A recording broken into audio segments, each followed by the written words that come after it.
Ya ben yeniden başlamalı oldum. Neyse burasını şortla paylaşarım. İkinci partda elə fikirləşin indi.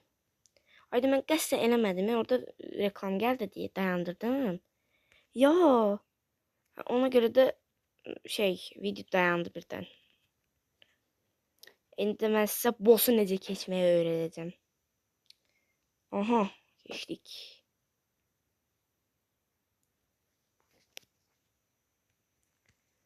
Aha. Shortda paylaşacağım ki ikinci bölümü tamamladıq. Korkmayın. Ya mən necə videonu dayandırıb bilərəm? Ay, yenə pis olduq.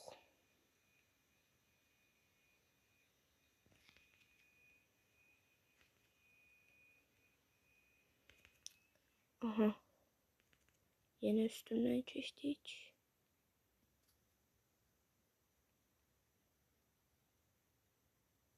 Aha, geçti onda.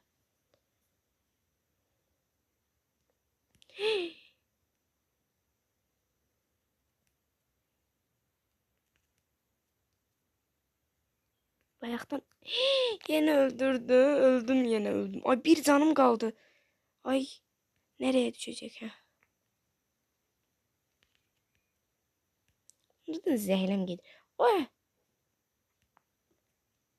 Şu. Ortaya düşüp duyarım yüzünü.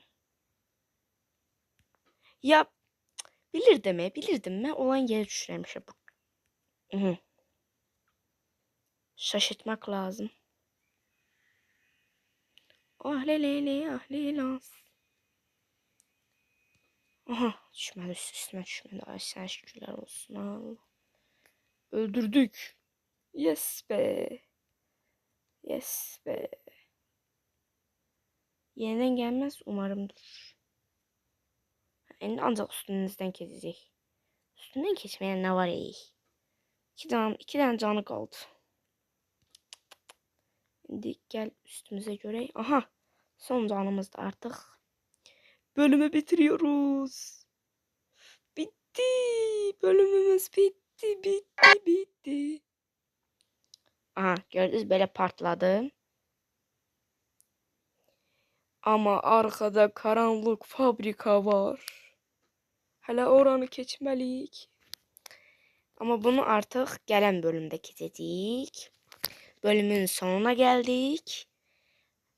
Kanalıma like atıp abone olmayı unutmayın. Sağ olun.